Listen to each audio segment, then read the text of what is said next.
I stood outside the cabin door with my suitcase, rehearsing the surprise in my head. How his face would light up when he saw me. How we'd laugh about my spontaneous flight to join his weekend fishing trip. How maybe this gesture would bridge the distance that had been growing between us for months. But when the door swung open, it wasn't my husband standing there. It was Richard Chen, the CEO of Meridian Financial Group, and his expression shifted from confusion to recognition to something that looked almost like amusement as he said, "You're early, Mrs. CEO. We weren't expecting you until Monday's announcement." I felt my carefully planned surprise evaporate as my brain struggled to process what he'd just said, why he was here at my husband's fishing cabin, and what possible reason he'd have for calling me CEO. Behind him, I could see my husband Dylan standing frozen in the main room, his face draining of color, and I understood in that terrible clarifying moment that nothing about this weekend was what I'd believed it to be. My name is Alex, and I've spent the past 8 years building a career in operations management while my husband climbed the corporate ladder in finance. We'd met in business school, two ambitious 20-somethings who'd bonded over case studies and coffee-fueled all-nighters, who'd promised to support each other's careers equally, who'd sworn we'd be partners in every sense. For the first few years, that promise had felt real. We'd celebrated each other's promotions, strategized about career moves together, divided household responsibilities fairly because we both worked demanding jobs. But somewhere around year 5, something had shifted. Dylan's career had accelerated, senior analyst to director to VP, while mine had plateaued in what felt like a comfortable but unchallenging role at a mid-sized logistics company. I told myself I was fine with it, that not everyone needed to be a corporate superstar, that there was dignity in doing good work even if it wasn't flashy or high profile. But Dylan had started making comments, small digs that accumulated like sediment. "At least one of us is moving up," he'd say when discussing his latest promotion. "It must be nice to have a job with reasonable hours," he'd observe when I was home before 8. "I'm carrying most of our expenses now, so maybe you could handle more of the house stuff," he'd suggest, despite us still splitting bills proportionally to our incomes. Each comment had stung, and together they'd created a narrative. His career mattered more, his work was more important, his success was our success while mine was adequate. The fishing trip had been planned for weeks. Dylan had told me he and some colleagues were going to a cabin upstate for a guy's weekend. Fishing, poker, the kind of male bonding that corporate culture still seemed to value. I'd felt excluded and a little resentful, but I'd also been dealing with my own work situation. 3 months earlier, I'd been approached by a headhunter about a leadership role at a company I'd never heard of, something called Archway Solutions.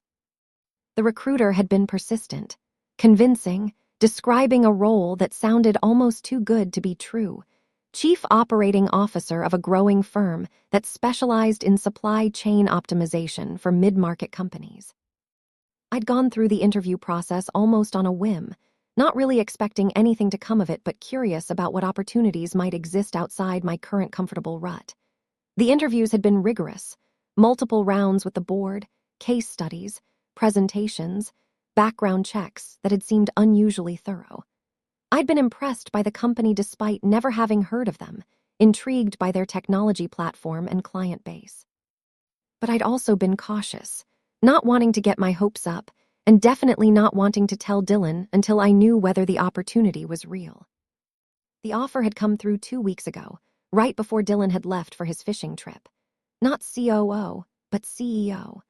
Archway Solutions was being acquired by Meridian Financial Group, the massive conglomerate where Dylan worked, and they wanted someone to lead the integration and future growth.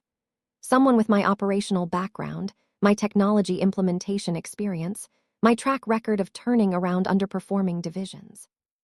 The compensation had been staggering, easily triple what I currently made, with equity and bonuses that could add significantly more.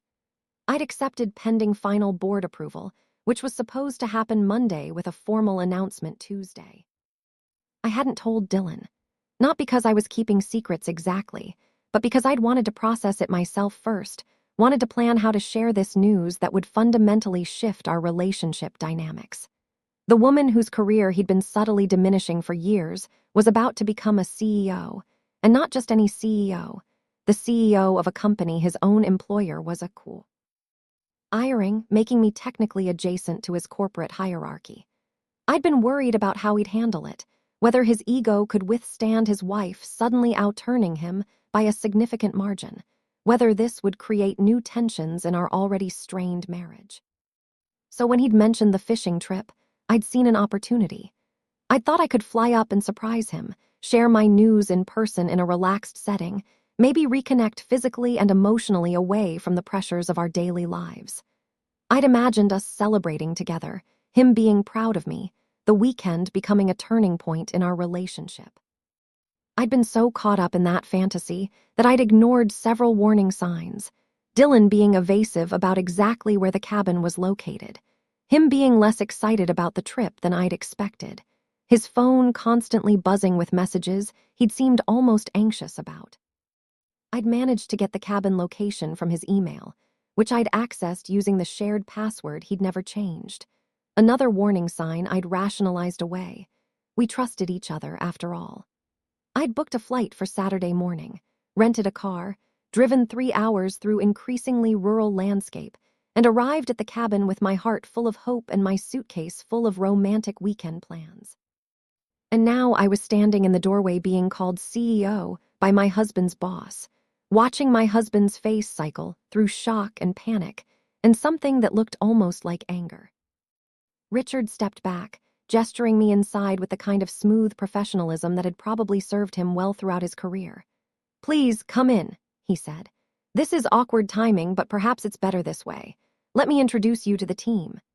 The cabin's main room was full of people I didn't recognize, maybe 15 or 20 professionals in business casual clothing, laptops open on tables, whiteboards covered with strategic planning notes. This wasn't a fishing trip. This was a corporate retreat, and everyone was staring at me with expressions ranging from surprise to curiosity to discomfort. Dylan finally found his voice. "Alex, what are you doing here?"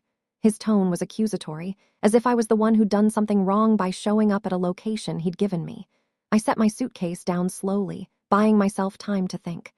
"I came to surprise you," I said carefully. "I didn't realize you were working this weekend." Richard interjected smoothly, clearly trying to manage what he recognized as a delicate situation. "Dylan's been part of our leadership development cohort," he explained.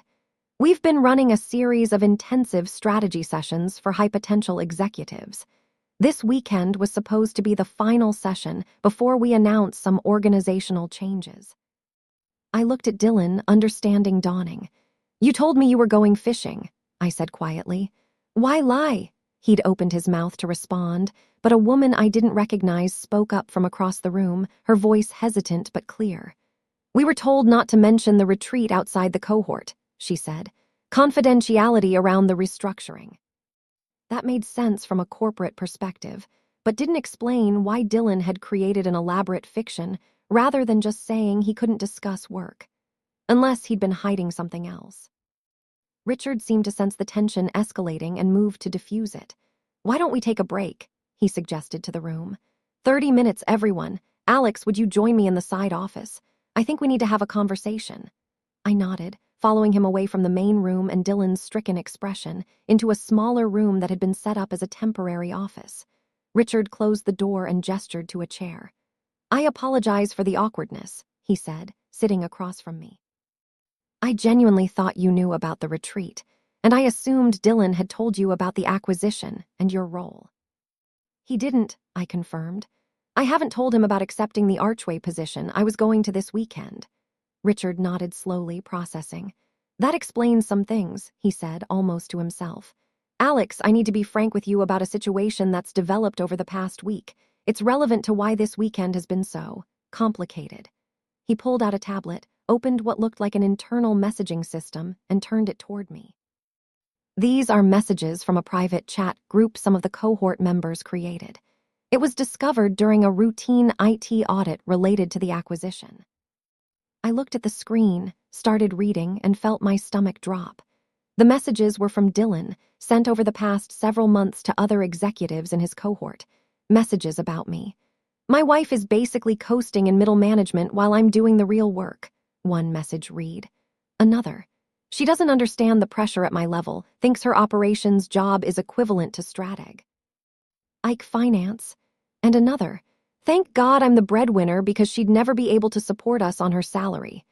There were dozens of them, a steady stream of dismissive comments about my career, my intelligence, my contribution to our household.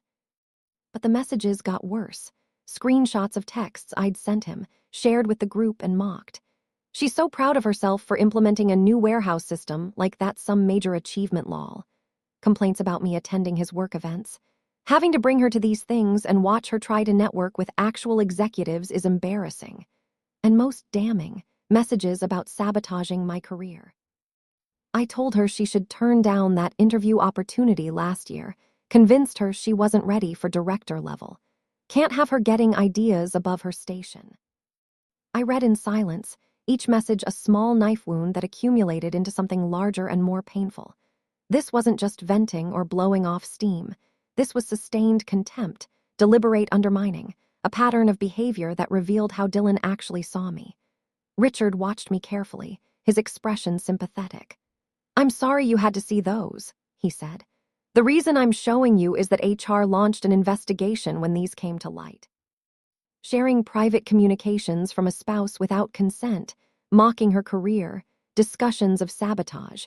It violated several company policies about harassment and ethical conduct. "Dylan's in trouble," I said, statement rather than question. Richard nodded. "He's been suspended from the leadership cohort pending the investigation's outcome.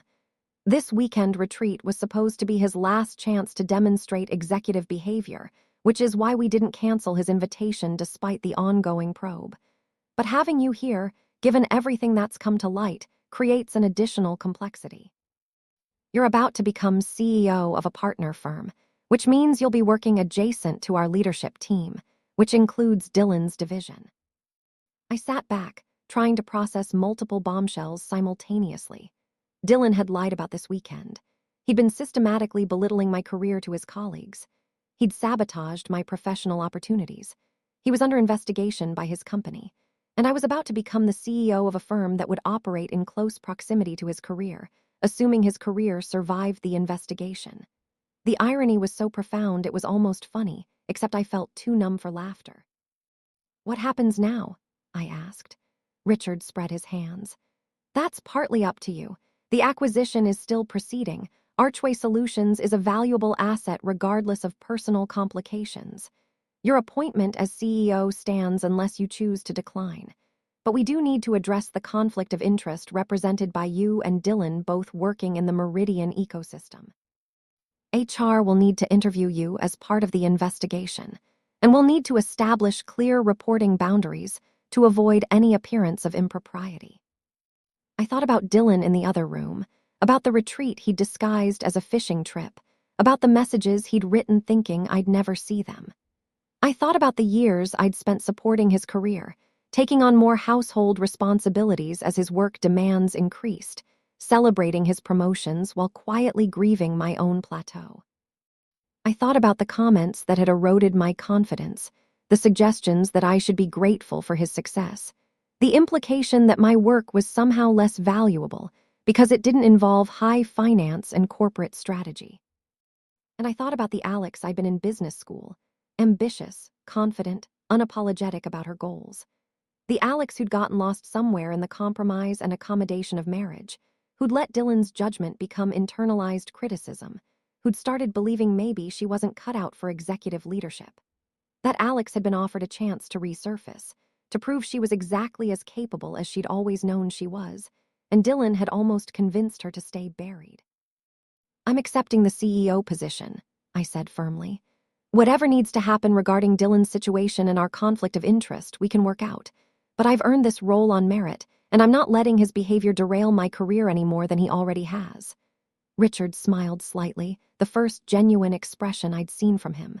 "I'm glad to hear it," he said. "For what it's worth, the board was unanimous in selecting you. Your track record speaks for itself." We talked for another 30 minutes about logistics, when I'd officially start, how the announcement would be handled, what the integration timeline looked like. Richard assured me that the conflict of interest issues were manageable, particularly given that Dylan's position at Meridian was now uncertain pending the investigation. "Between you and me," he said quietly, "the messages alone would probably result in a formal reprimand and mandatory ethics training. But there are additional concerns about his judgment and professionalism that have emerged during this process. His future at Meridian is not guaranteed." When we returned to the main room, the atmosphere had shifted. The other retreat participants were clustered in small groups, speaking quietly, occasionally glancing toward where Dylan sat alone in a corner. I noticed several people looking at me with what seemed like respect or curiosity rather than the pity I might have expected. Richard addressed the room, his voice carrying authority. "I've just confirmed with Alex that she'll be joining us Monday to begin the transition." For those who don't know, Alex is the incoming CEO of Archway Solutions, which Meridian acquired last quarter. She'll be leading that operation and working closely with several of our divisions on integration. The reaction was interesting to watch. Several people immediately came over to introduce themselves, congratulate me, ask questions about the integration strategy. They treated me like an executive peer, someone worth impressing and networking with, and I realized this was how Dylan must have been treated for years, with automatic respect based on his title and position.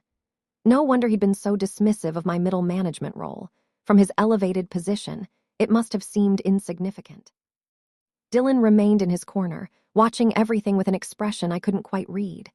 Finally, he stood and walked over, but he didn't come to congratulate me. Instead, he pulled me aside, his voice low and tight. "We need to talk," he said. "In private." I followed him outside to the cabin's deck, where the late afternoon sun cast long shadows through the pine trees. The setting was beautiful and peaceful, completely at odds with the tension crackling between us. "When were you going to tell me?" he demanded, arms crossed. I felt a surge of anger at his tone, at the accusation implicit in his question. "I was going to tell you this weekend," I said. "That's why I came here. I wanted to share it in person, wanted us to celebrate together. But you lied about where you were and what you were doing, so I guess we both had secrets." He shook his head, frustration evident. "This is different, Alex. My work is confidential. I couldn't just tell you about a leadership retreat. But you accepted a CEO position, a huge career change, without even mentioning you were interviewing." "I didn't think I'd get it," I said honestly. "And after years of you making me feel like my career was insignificant compared to yours, I didn't want to hear your opinions about whether I was qualified for a role I hadn't even been offered yet." He flinched slightly, but his defensiveness remained. "I've never said your career was insignificant." I pulled out my phone, pulled up the screenshots Richard had shown me, and held them out to him. "Really? Because these messages suggest otherwise." He took the phone, read the messages, and I watched the color drain from his face. "Where did you get these?" he asked, his voice barely above a whisper. "HR showed them to Richard as part of their investigation into your conduct. Apparently, mocking your spouse's career and discussing how to sabotage her opportunities violates company policy. Who knew?" My tone was bitter, all the hurt from reading those messages bleeding through my attempt at composure. Dylan handed back my phone, looked away toward the trees. "Alex, those were private messages. I was venting to colleagues. Everyone complains about their spouse sometimes." I felt my anger crystallize into something cold and sharp. "There's a difference between venting and sustained contempt," I said. "Between my partner is annoying today and my wife is basically incompetent at her job." "You didn't just complain, Dylan. You systematically undermined me, sabotaged my opportunities, and mocked my achievements to your colleagues. That's not venting. That's cruelty." He turned back to face me, and I saw something I hadn't expected, tears in his eyes. "I was scared," he said quietly. "Of you, of your ambition. When we met, you were so confident, so driven, and I fell in love with that version of you. But then I started succeeding faster, and you seemed content to stay where you were, and it felt safe. I didn't have to compete with my own wife. I didn't have to worry about being the less successful partner." He took a breath, continuing. "When you started talking about taking on new challenges, pursuing bigger roles, I panicked. If you succeeded, if you became the ambitious powerhouse I knew you could be, what would happen to us? To me, would I be enough?" I listened to his confession, understanding the psychology but not remotely willing to excuse the behavior. "So you kept me down," I said. You made me doubt myself, convinced me I wasn't ready for opportunities I was absolute. Qualified for, created a narrative where your success was our success, but my success was somehow threatening. Dylan, that's not love, that's control. He nodded slowly, accepting the judgment. I know, he said. I can see that now. The messages, the way I talked about you, it's inexcusable. I became someone I don't recognize, someone who hurt the person he loves because he was too insecure to handle her success. We stood in silence for a moment, the weight of everything said and unsaid hanging between us.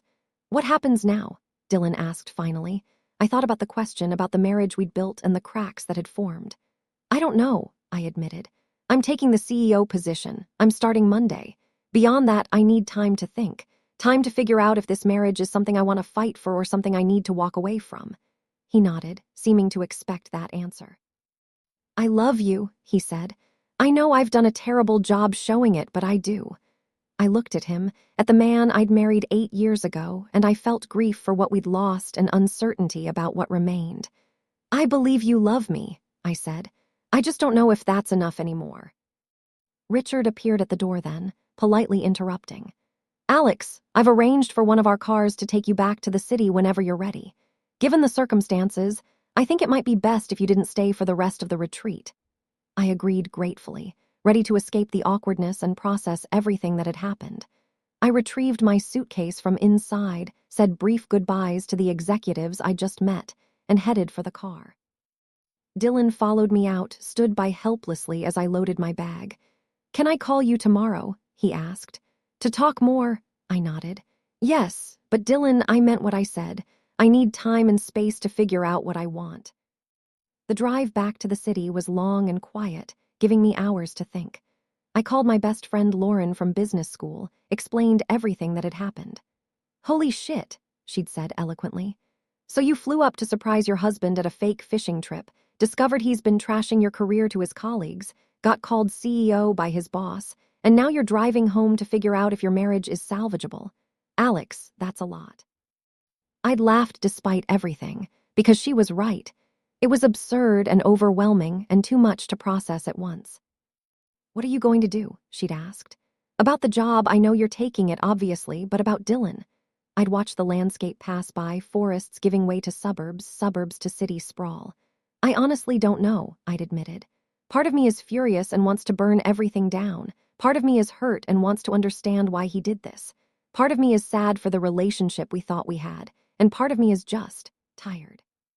Tired of being diminished, tired of fighting to be seen, tired of accommodating someone who apparently didn't respect me at all. Lauren had been quiet for a moment. For what it's worth, she'd said finally, the Alex I knew in business school wouldn't have tolerated this for 5 minutes. She would have called him on his bullshit immediately and either demanded change or walked away. That Alex got lost somewhere in this marriage, but she's clearly coming back. Listen to her. She knows what you need. I thanked her, promised to keep her updated, and spent the rest of the drive thinking about her words. When had I stopped advocating for myself? When had Dylan's opinions become more important than my own judgment? I'd arrived home late Saturday night to our apartment that suddenly felt different, less like a shared space and more like a battlefield where a quiet war had been fought. I'd looked at everything with new eyes, the framed photos of us, the furniture we'd chosen together, the life we'd built. How much of it had been genuine partnership, and how much had been me conforming to Dylan's vision of what our relationship should look like. I'd made tea, sat at the kitchen table with my laptop, and started making lists. What I needed to do before starting the new job, what questions I had about the role, what logistics needed to be handled. Sunday had been a blur of activity. I'd driven to my office, cleaned out my desk even though I hadn't technically given notice yet, packed up 8 years of career artifacts. My manager had been surprised but supportive when I'd called to explain I'd accepted another position and would be submitting formal resignation Monday. I'd finalized details with the Archway Board, reviewed employment contracts, started preparing for the transition. I'd kept moving, kept busy, using tasks to avoid thinking too deeply about the emotional wreckage of my marriage. Dylan had called Sunday afternoon. Can I come home? He'd asked. Or is that not our home anymore? I'd felt the weight of that question. I don't know, I'd said honestly. I need More time, Dylan. What you did, the messages, the sabotage, the lies, it's going to take more than a weekend to process. I think maybe you should stay somewhere else for now. Give us both space to figure out what we want. He'd agreed without argument, said he'd stay at a hotel, that he'd cover his half of bills, that he'd do whatever I needed. His acquiescence had been almost disappointing. Part of me had wanted him to fight, to refuse, to show some passion beyond remorse. Monday morning, I'd walked into Archway Solutions as CEO designate, ready to begin the transition. The company was smaller than I'd expected, maybe 80 employees across 3 locations, but the energy had been palpable. People who'd been uncertain about the acquisition had looked to me for reassurance, and I'd felt something shift inside me, a return of the confidence I'd carried in business school, the certainty that I knew what I was doing and could lead effectively. The executive team had been welcoming, curious about my background, eager to share their challenges and hopes for the company's future. I'd spent that first week immersed in the business, meeting every department head, reviewing financial statements, understanding the technology platform that was Archway's core product, mapping out integration opportunities with Meridian's broader portfolio. I'd worked 12-hour days, driven by a combination of genuine interest and the desire to avoid thinking about my personal life. My new assistant Sophie had been invaluable, helping me navigate company culture and unwritten rules, introducing me to key players, managing my schedule with quiet efficiency. By Friday, Richard had called to invite me to lunch with the Meridian executive leadership team. Purely social, he'd assured me. A chance to meet your peers in a less formal setting. I'd agreed, curious about the dynamics at the top of the corporate ladder. The lunch had been at an expensive restaurant in the financial district, the kind of place where deals were made over perfectly prepared entrees. I'd met the CFO, the chief strategy officer, the heads of various divisions, all people Dylan had mentioned over the years with a mixture of respect and envy. They'd treated me as an equal, asking about my plans for Archway, discussing potential synergies, sharing insights about working in the Meridian ecosystem. It had been heady and validating, confirmation that I belonged in that room at that table. Toward the end of lunch, Richard had mentioned Dylan's situation almost casually. The investigation concluded, he'd said. Dylan's been placed on a performance improvement plan. He'll keep his job, but won't be advancing to senior VP as we'd initially planned. He'll report to a new division head and be monitored closely for the next year. I'd nodded, unsurprised. How did he take it? I'd asked. Richard had shrugged slightly. About as well as you'd expect. He's angry, feels he's been treated unfairly, believes the messages were taken out of context. But the evidence was clear and the behavior was inappropriate regardless of his justifications. He's lucky to still have a position, frankly. Several board members wanted termination. I'd felt a complicated mix of emotions. Vindication that Dylan's behavior had consequences, sympathy for his obvious disappointment, and lingering anger that he still seemed not to fully grasp what he'd done wrong. That night, Dylan had texted asking if we could meet for coffee. I'd agreed, choosing a neutral cafe near our apartment. He'd arrived looking haggard, clearly stressed.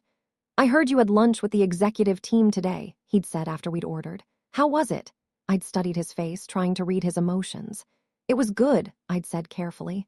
Productive, they seem committed to Archway's success. He'd nodded, stirring his coffee absently.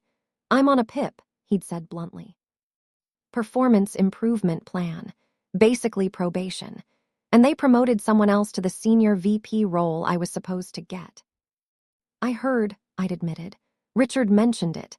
Dylan had looked up sharply. You talked about me, what did he say? I'd felt irritated by his tone, the implied accusation.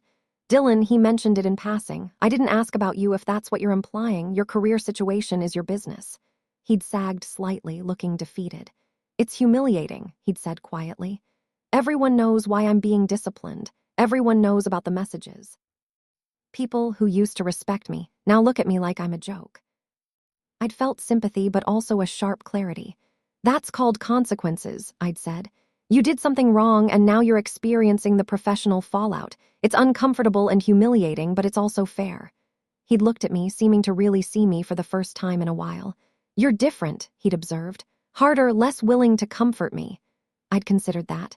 Maybe, I'd agreed. Or maybe, I'm just done making myself smaller to protect your ego. You're going through a hard time professionally, and I'm sorry about that. But you created this situation, Dylan. I can't fix it for you, and honestly, I'm not sure I want to try. We talked for another hour, circling the real questions. Could our marriage survive this? Did we want it to? Dylan had been apologetic, kept insisting he'd change, that he'd do therapy, that he'd work on his insecurity and need for superiority. I love you, he'd said again. I don't want to lose you. I'd believed him, but belief wasn't the same as trust, and trust wasn't the same as wanting to stay. I need more time, I'd told him. I'm not ready to make decisions about us. I'm focused on my new role right now, and that's where my energy needs to go. Over the next weeks, I'd thrown myself fully into the CEO transition. Archway had needed immediate attention. Systems were outdated, processes inefficient, client relationships strong but not optimally managed. I'd implemented changes systematically, bringing in new technology, reorganizing teams, establishing clearer accountability structures. There had been resistance from some long-time employees who'd been comfortable with the old ways, and I'd had to be firm about change being necessary for growth. But I'd also listened carefully, incorporated good ideas regardless of where they came from, and built trust through consistent communication and follow-through. By the second month, we'd started seeing results, improved operational metrics, better client retention numbers, employee engagement scores that suggested people were cautiously optimistic about the changes. The Meridian leadership team had taken notice, and Richard had sent a congratulatory note. You're exceeding even our optimistic projections. Well done. The validation had been gratifying, confirmation that I'd made the right choice accepting the role, that I was capable of exactly what I'd been hired to do. My marriage, meanwhile, had remained in limbo. Dylan and I had met weekly for coffee, these strange dates where we were simultaneously intimate, because we knew each other so well, and distant, because trust had been shattered. He'd been doing therapy, working with a counselor on his insecurity and controlling behaviors. He'd shown me his journal entries, shared insights he was learning, made efforts to demonstrate growth. And I'd appreciated the effort, genuinely wanted him to become healthier regardless of what happened between us. But appreciation wasn't the same as readiness to reconcile. I'd started my own therapy, working through years of diminished confidence and internalized criticism. My therapist had been excellent at helping me see patterns, how I'd accommodated Dylan's need for superiority, how I'd made myself less ambitious to avoid threatening him, how I'd normalized behaviors that weren't normal or healthy. You've been living small, she'd observed during one session, fitting yourself into a space Dylan could tolerate. Now you're expanding back to your natural size, and you're realizing the relationship you can't accommodate the person you're becoming. That assessment had resonated deeply. The Alex who was CEO of Archway Solutions, who was restructuring teams and driving growth, who was confident and decisive and unapologetic about her competence, that Alex didn't fit into the marriage we'd built. Either the marriage would have to change fundamentally, or it would have to end. And I couldn't force that transformation. Dylan would have to want it and work for it as much as I did. 3 months into my role, I'd been invited to speak on a panel at a business leadership conference. The topic had been navigating corporate mergers and acquisitions from an operational perspective, and I'd been joined by several other executives who'd led similar integrations. During Q&A, someone had asked about balancing professional demands with personal life, and I'd found myself being honest in a way I wouldn't have been 6 months earlier. I won't pretend it's easy, I'd said. My career advancement happened during a period of personal upheaval, and there were moments when I questioned whether I could handle both. But I learned that you can't put your life on hold because personal relationships are complicated. You have to keep moving forward professionally while also doing the emotional work in your private life. The audience had responded positively, and afterwards several people had approached me to share their own stories of career success during personal crisis. One woman had pulled me aside and said quietly, I read between the lines of your answer. I went through a divorce right after making partner at my firm. It's hard, but also clarifying. You figure out who you are when everything else is stripped away. Her words had stayed with me, a reminder that endings could be beginnings, that loss could reveal strength. That night, I'd texted Di. Lan asking if he could come over to the apartment that weekend, the apartment that was still officially ours but where he hadn't stayed in 3 months. He'd agreed immediately, clearly hopeful this meant reconciliation. When he'd arrived Saturday morning, I'd had coffee ready, had tried to create an atmosphere that was comfortable but not romantically charged. "How was the conference?" he'd asked, and I'd shared highlights, appreciating his genuine interest. Then I'd broached the harder subject. "Dylan, we need to talk about where things stand with us. It's been 3 months of limbo, and I think we both need clarity." He'd nodded, looking nervous. "I've been working really hard," he'd said quickly. "In therapy on my issues, on understanding why I did what I did. I think I'm different now, better, more capable of being the partner you deserve." I'd listened, recognized the growth he'd made, and felt sad for what I was about to say. "I believe you're doing the work," I'd said gently. "I can see you're trying to change, and I'm genuinely proud of the insights you're gaining. But Dylan, I've realized something these past months. The person I've become, the CEO, the confident executive, the woman who doesn't apologize for her success, she doesn't fit in the marriage we built. That marriage was based on certain dynamics. You're the successful one, I'm the supportive partner. Your career takes priority, mine is secondary. Even with all your growth, I don't know if we can rebuild something fundamentally different from that foundation." He'd looked stricken. "So you're saying you want a divorce?" It hadn't been a question, more an acknowledgement of reality.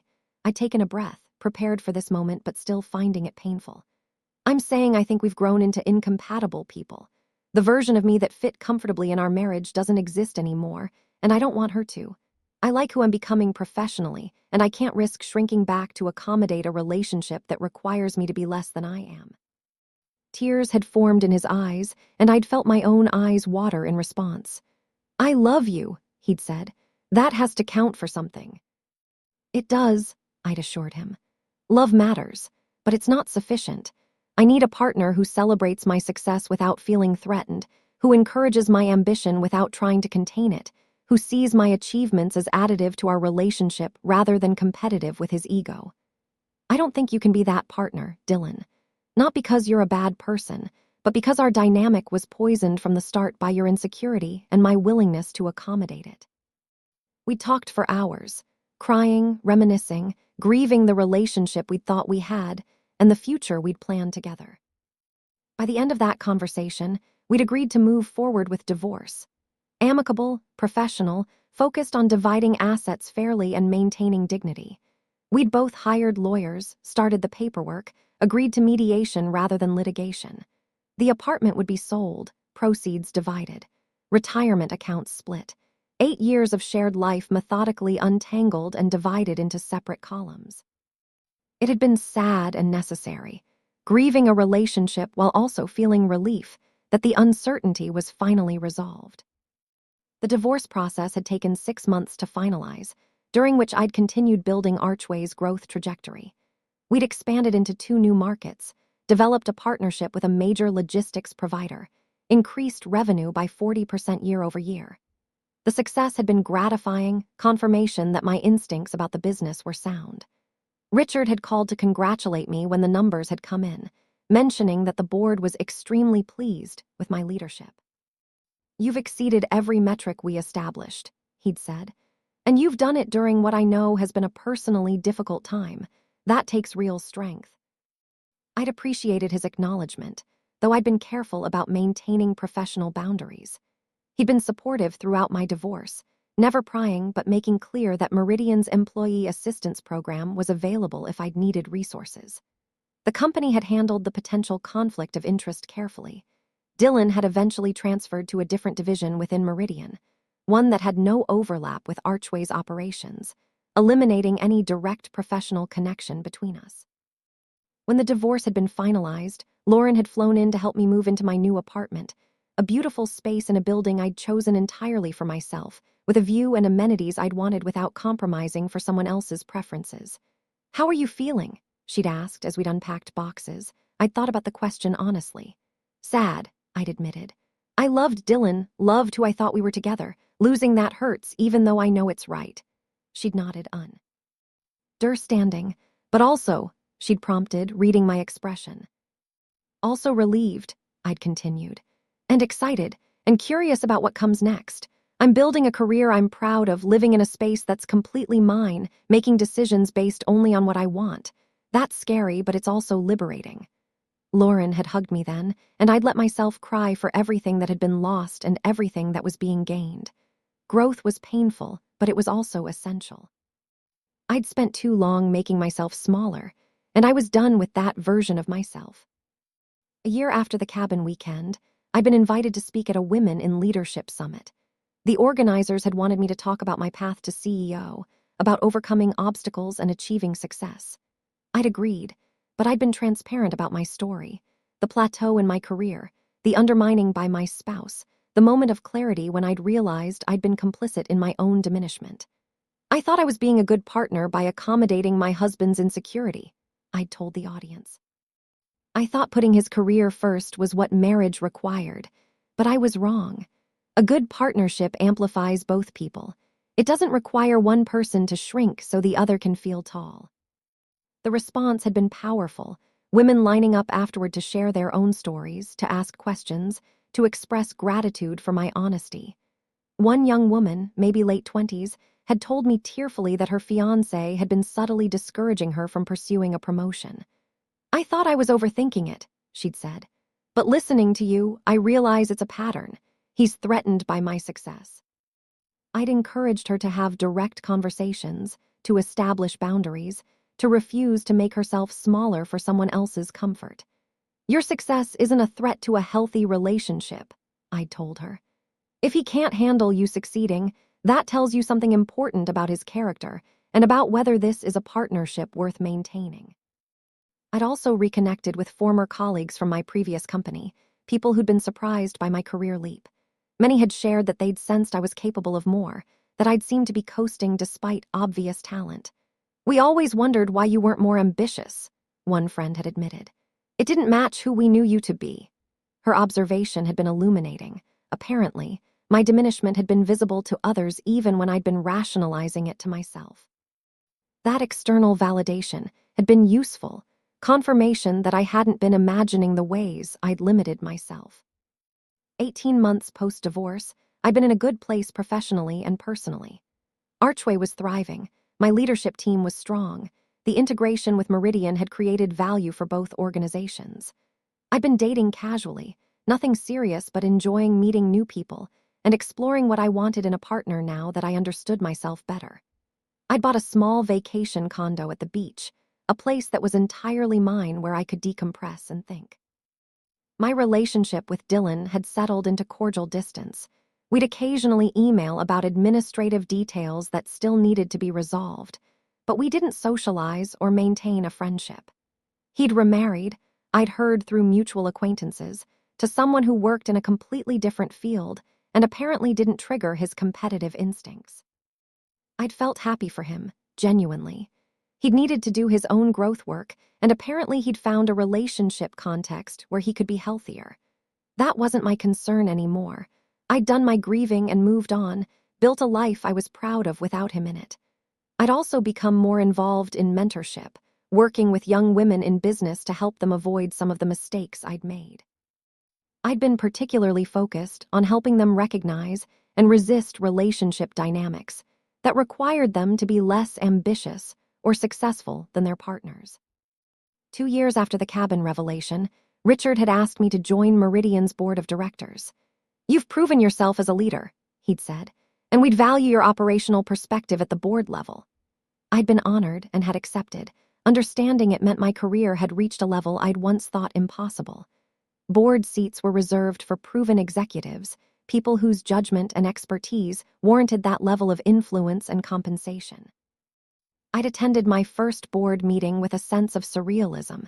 Me, the woman whose husband had mocked her middle management career 2 years earlier, now sitting at the table where Meridian's strategic direction was decided. During that meeting, Dylan's name had come up in the context of division performance metrics. He'd apparently done well on his performance improvement plan, had been promoted to director, not senior VP, but progressed nonetheless, and was being discussed as a potential candidate for future advancement. I'd been careful to recuse myself from discussions involving his division, maintaining clear ethical boundaries. But I'd also felt a strange satisfaction knowing that his career had survived despite everything, that consequences hadn't destroyed him, just forced growth and accountability. That seemed like the right outcome, not punishment for punishment's sake, but meaningful repercussions that drove change. I'd also processed a lot of my own role in what had happened. In therapy, I'd explored how I'd contributed to unhealthy dynamics, not by deserving Dylan's behavior, but by accepting and accommodating it for so long. I'd ignored red flags, rationalized dismissive comments, suppressed my own ambitions to avoid conflict. You weren't responsible for his choices, my therapist had reminded me repeatedly. But you were responsible for yours, and now you get to make different choices. That distinction had been important, owning my part without taking on inappropriate blame, learning from experience without being defined by it. I'd also become more intentional about the kind of partner I wanted, the kind of relationship I'd accept.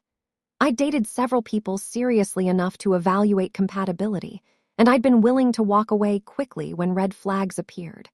One man had made a dismissive comment about female executives being overly aggressive, and I'd ended the relationship immediately. Another had been wonderful but geographically incompatible, and I'd chosen my career over trying to make a long-distance relationship work. I'd been clear with myself about priorities. I wouldn't compromise my professional trajectory for a romantic relationship again, period. If I found someone who could genuinely celebrate my success and build a partnership of equals, wonderful. If not, I was perfectly content being single.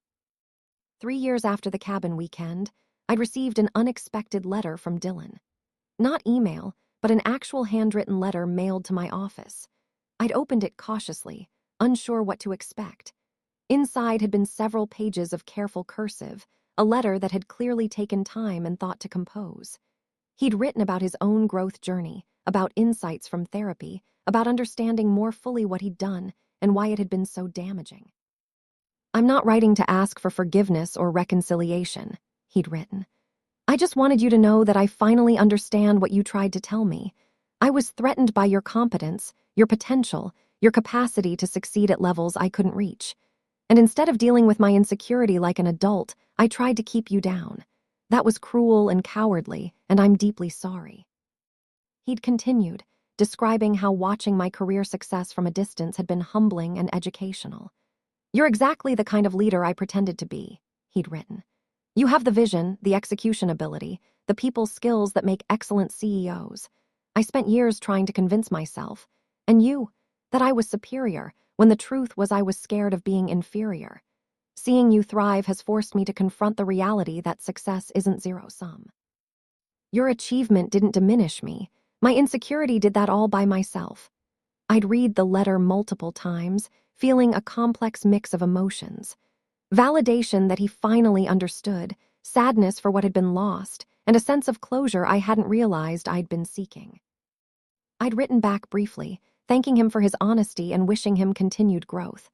"I hope you found or will find a relationship where you can be secure in yourself," I'd written. "Everyone deserves that, including you."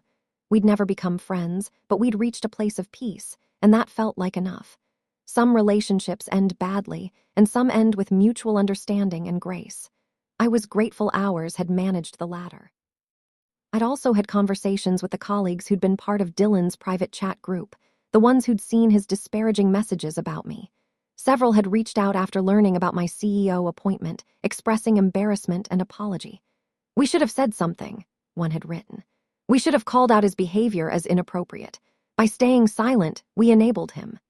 I'd appreciated their acknowledgement, though I'd also been clear that they bore some responsibility.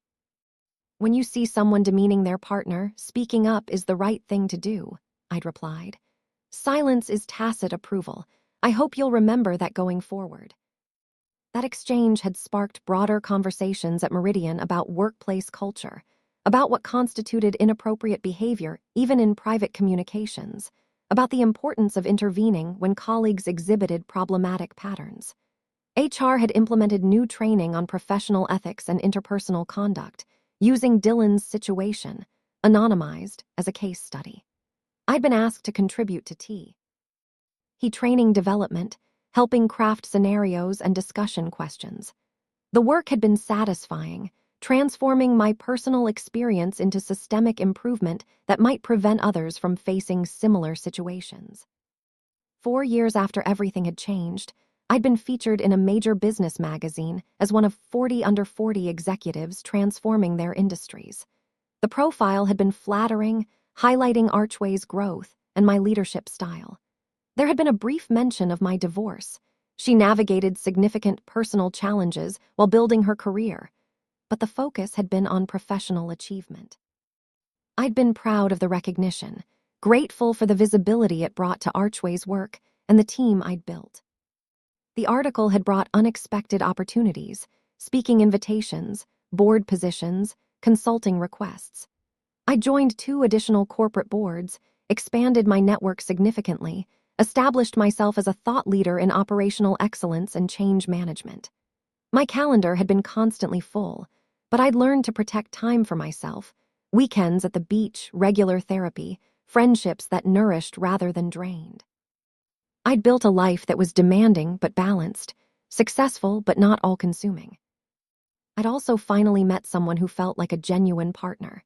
His name was Marcus, a professor of organizational psychology who understood power dynamics and professional ambition in ways that made our conversations intellectually stimulating.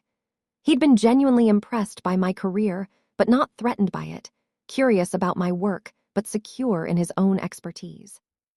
We'd moved slowly, both of us bringing baggage from previous relationships, but the foundation felt solid: mutual respect, genuine interest, compatible values. When he'd met my friends, Lauren had pulled me aside and said simply, "This one gets it. He sees you and isn't scared." That endorsement had meant everything. 5 years after the cabin weekend that changed my trajectory, I'd been sitting in my office at Archway when Sophie had buzzed to say someone was in the lobby asking to see me without an appointment. "Says his name is Dylan Hayes, and he was hoping you had a few minutes." I'd been surprised. We hadn't spoken in over a year beyond the occasional administrative email. "Send him up," I'd said, curious about what had prompted this visit. He'd looked good when he'd walked in, healthier than I remembered, more at peace with himself. "Alex, thank you for seeing me," he'd said. "I know I'm interrupting your day." I gestured to the chair across from my desk, noting the strangeness of meeting here in my CEO office rather than in our former shared apartment or a neutral cafe. "What can I do for you?" I'd asked, keeping my tone professional but not cold. "I wanted to tell you in person that I'm leaving Meridian," he'd said. "I've accepted a position at a different firm, a fresh start somewhere my history isn't known, and before I left I wanted to thank you." I'd raised an eyebrow. "Thank me for what?" He'd smiled slightly. "For not letting me destroy you, for standing up for yourself even when it cost our marriage, for showing me what real strength and leadership look like. I've learned more from watching you succeed from a distance than I learned in all my years of climbing the corporate ladder the wrong way." We talked for 20 minutes, a conversation that felt like closing a chapter with grace and honesty. He'd told me about his new wife, about the therapy that had helped him understand his behavior, about finding contentment in a less prestigious role at a smaller firm where he could focus on doing good work without the ego-driven competition. "I'm happier now," he'd said. "Ironically, losing everything I thought I wanted taught me what actually matters. So thank you for not accepting less than you deserved. It forced me to become someone better." After he'd left, I'd sat at my desk for a long moment, processing the encounter. The man I'd married would never have had that conversation, would never have been able to acknowledge my role in his growth without resentment or defensiveness. The man who just left my office had genuinely changed, had done the hard work of transformation. I'd felt happy for him and at peace with how everything had unfolded. We'd both survived the dissolution of our marriage and had emerged as better, healthier versions of ourselves. That evening, I'd met Marcus for dinner at our favorite restaurant. Over wine and perfectly cooked salmon, I told him about Dylan's visit, about the strange full-circle feeling of that conversation. "How do you feel about it?" Marcus had asked, always curious about emotional processing rather than making assumptions. I'd thought about the question carefully. "Grateful," I'd said finally. "Grateful that the hardest period of my life led to the best period of my life. Grateful that I found the strength to choose myself over a marriage that required me to be less. grateful that we both survived and grew from something that could have destroyed us. Marcus had reached across the table, taken my hand. "I'm grateful too," he'd said.